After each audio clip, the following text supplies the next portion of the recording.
Léa, vous êtes responsable Vignes et Vins au Château Gassier. Je sais que vous êtes dans une approche d'agriculture régénératrice, très important pour capter plus de carbone. Est-ce que vous pouvez nous expliquer qu'est-ce que vous faites exactement pour promouvoir une agriculture régénératrice? Alors, donc au Château Gassier, en effet, on veut promouvoir l'agriculture régénératrice. Premièrement, la première démarche qu'on a mis en place, c'est on est en agriculture biologique. Après, on s'est vraiment orienté vers deux points qui, pour moi, rentrent pleinement dans l'agriculture régénératrice. Premièrement, l'augmentation des taux de matière organique dans nos sols et la mise en place de couverts végétaux. Pourquoi ces deux points? C'est qu'on est dans une zone méditerranéenne avec un climat qui est très sec en période estivale et on a des pluies qui sont de plus en plus rares mais également qui deviennent de plus en plus concentrées sur des périodes durant l'hiver et des orages on va dire sur le printemps et parfois en été mais c'est assez rare. Et donc en fait l'augmentation des taux de matière organique va permettre d'avoir une meilleure structure dans nos sols, une meilleure captation de l'eau la mise en place de couverts végétaux va nous permettre durant l'hiver d'avoir des sols qui vont avoir une meilleure porosité, ce qui va permettre une pénétration de l'eau dans les sols et une captation également de cette eau pour favoriser et garder l'humidité dans nos sols.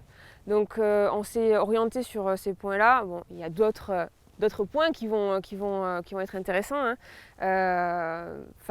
Améliorer la structure de nos sols, augmenter également la vie dans nos sols, parce que c'est un point important aujourd'hui pour régénérer les sols de nos vignes. Donc voilà, on va s'arrêter là-dessus, mais c'est très large et il y a plein de bénéfices à tout ça. Concrètement, qu'est-ce que vous avez mis en place? Alors, concrètement, sur Gassier, donc, en fait, on a travaillé avec l'association de la Sainte-Victoire, qui est une association qui prend en compte tous les vignobles de notre belle appellation Sainte-Victoire. En fait, il y a un travail qui est fait avec des déchetteries locales qui va récupérer tous les déchets végétaux des particuliers. Donc ça peut être les tontes de pelouse, les tailles de végétaux, d'arbres qui vont être récupérés en déchetterie, broyés. Et ces déchets en fait vont devenir un apport hyper intéressant pour nos vignobles parce qu'ils vont être très riches en humus stable et ils vont permettre d'augmenter significativement les taux de matière organique. Donc ça c'est un des premiers points.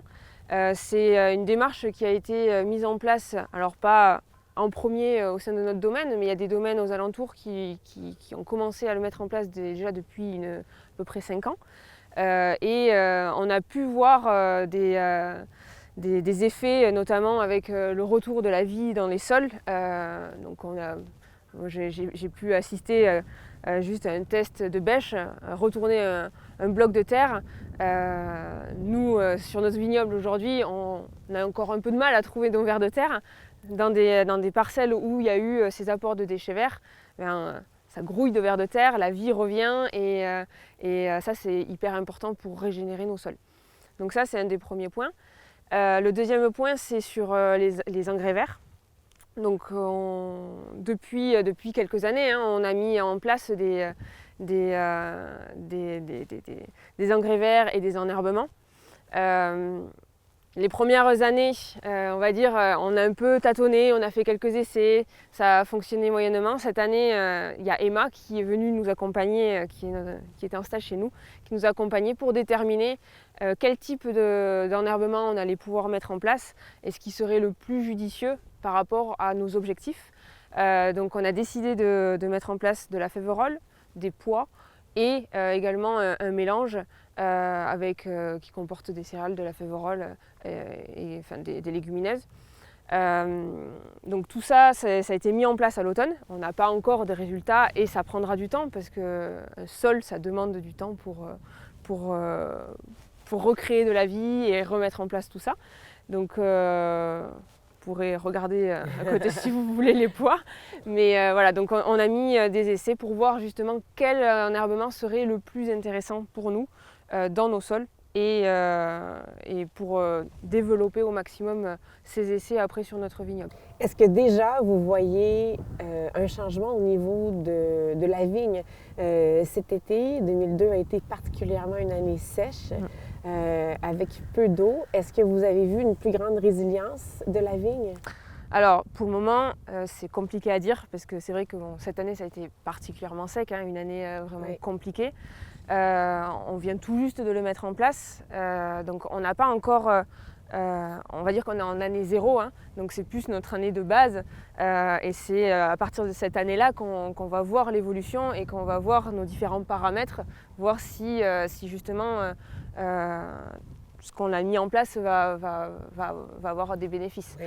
Pour l'instant, on ne le voit pas spécifiquement. Non, on ne l'a pas forcément vu cette année, mais ça a été mis en place dans d'autres vignobles. Et c'est vrai que les retours sont plutôt positifs. Après, ça reste que des retours, on n'a rien de scientifique. Oui. L'idée, c'est qu'on ait quand même des choses plus scientifiques qui nous permettent de voir cette évolution. Mais encore une fois, c'est un travail de longue haleine. On parle des sols, on parle de l'agriculture en général. C'est des choses qui demandent des années pour avoir des résultats. Merci beaucoup, Léa. C'est vraiment beau de voir non seulement que vous mettez en place des pratiques pour promouvoir l'agriculture régénératrice, mais que vous travaillez d'une façon collective avec les autres membres de l'appellation pour justement avancer un peu plus vite et partager ces informations. Donc, merci. C'était un plaisir et merci à vous d'être venu nous voir.